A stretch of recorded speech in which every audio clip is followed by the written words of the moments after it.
Join now with Chris Abel. It's time to talk tech. It's time to get nerdy. It's usually about robots that are taking over the world. In this particular case, robots that feed your belly. Hi, Chris. Hi. So, BurgerBots, good or bad? BurgerBots. Yeah.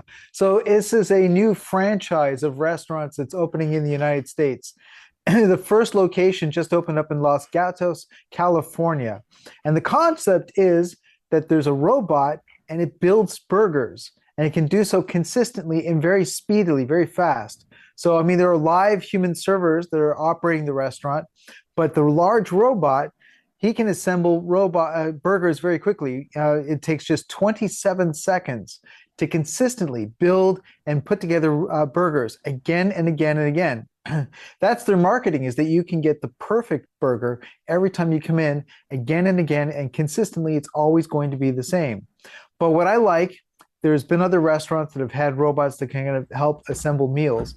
But what I like here is just the sense of fun. That you've got that kind of burger packaging, the fast food, the fact that there's a robot character named Bob, which stands for Burgers Only Better. This is a great little sort of fun restaurant. I like the fact that it's not just basic burgers, but they serve burgers that have fried chicken on them, or burgers. There's a Bay burger that actually has an egg included as one of the ingredients. So it's something that sounds really, really lots of fun. And we'll see what happens when it goes into the future. If it moves into across the country, hopefully one opens up in Canada. But they say the main advantage is that you're getting consistency. Always the same perfect burger again and again, and always takes 27 seconds to put out. That's interesting. That's cool. Best burger joint, or what's your favorite go-to on your burger? Because I have two different versions of a burger, Chris, that I get. If this robot Bob can build my burger, either one of them, I'm in. What's yours? I'm always a big fan of Harvey's. I mean, the Canadian burger. What do you get on your burger? Harvey's is very good. I get everything but onions. Ooh, everything. You're like all the flavors guy.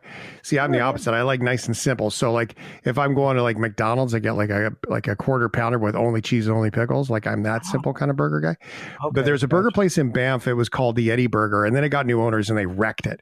But they used to be able to do, they would do a bison burger. Yeah. So local bison meat with mustard and feta cheese and pickles. Cool. Yeah. Oh my God. If Bob the Burger Bot can build that, I am all in. Come on, Bob the Burger Bot, help me out. Chris Abel, we're still talking about food. We got lots of food on the mind tonight. Yes, Yelp has unveiled a new technology that they're working on.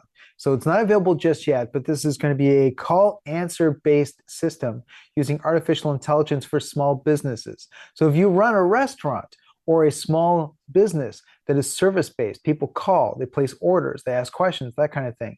One of the problems is that for small businesses, yes, you spend a lot of your time serving customers. You don't always have time to answer the phone.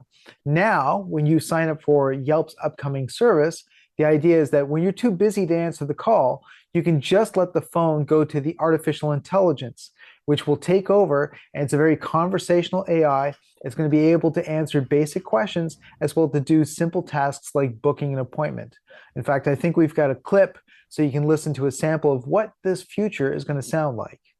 Hi, there's a spill under my car that looks like oil. Do you have availability to take a look? I'm sorry to hear that. It could be an issue with your oil filter or a gasket. When did you first notice the leak? And is the car driving differently or showing any warning lights? This morning, and not that I know of. It's always a good idea to get unexpected spills checked out quickly. I've noted this as urgent. Can I get your name and the best number to reach you? Well, that sounds, it sounds cool. I see. This is where I don't trust computers, Chris, because I'm like, yeah, but if it has an agenda to sell it, then it's like, of course it says urgent. You got to call Bob the Burger Guy to fix your car right now. Yeah, I mean, that's obviously one of the problems is going to be where the bias and prejudice might fit in, not just for the business that's using it, but also for Yelp, but also just, if you're a small business, how do you trust this AI is going to be able to handle all the details and not make mistakes? Because especially when you have to program the AI, you have to feed it a lot of the answers for what you anticipate are going to be upcoming questions.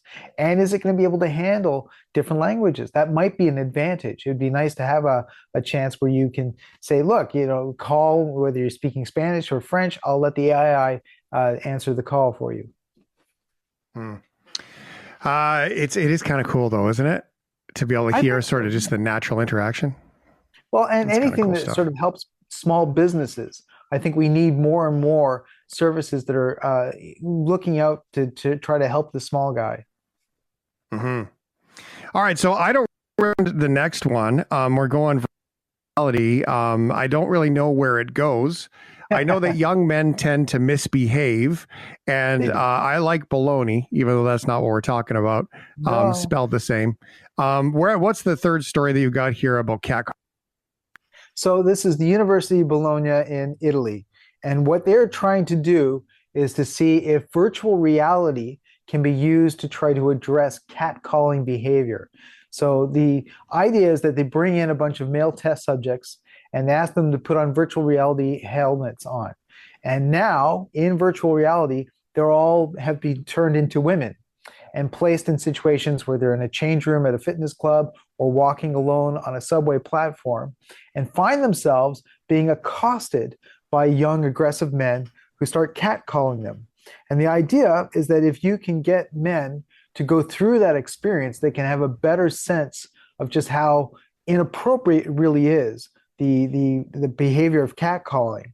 And what they found is that of the recipients who went through the program, a lot of them came out having a real dramatic reaction in terms of not obviously what they thought the experience was going to be like is dramatically different from what it turns out to actually be the case. When you're walking down the platform, suddenly you've got somebody who comes up to you and says, "Hey, why don't you give me a nice smile?" Or "Wow, are you real?" They found that a lot of their responses was of anger. And so it's interesting to try to get this across as a possible platform in which you can educate young men that this kind of behavior isn't really, you may think of it as being mischievous, but actually it's really kind of just an ignorant, dumb form of harassment. Mm. Yeah, the interesting part about those things too is it sometimes comes from a place of, it presents itself as harassment 100%, but it comes from a place sometimes of, I don't know what to say. I want to say something. I'm trying to be cool. Like all of it's avoidable. And if they can understand the impact of it, of like, I don't know what to say, so I'm going to try to be cool right now, as opposed to just being kind and saying hello, that could really change things. And I can only imagine how that would feel, not to mention startling. And I would imagine VR in situations like this could really show people how startled other people can be when you just approach them out of nowhere. Oh yeah, totally. I mean, and it's something that I think people don't understand just how unimpressive you come across or just how dumb you come across. As a teenager, I had long hair that went to my shoulders. And so I've had the experience of being catcalled by a bunch of dumb guys who, the moment they passed me and would look back, suddenly realized, oh, that's not a girl, that's a guy. Oh, very That's good. just really dumb, Yeah, but what a compliment to your conditioner and healthy hair. Really, is what that boils down to. All right, Chris Abel, real Chris Abel is where you can find him on the socials, Instagram, X, and so much more. KrisAbel.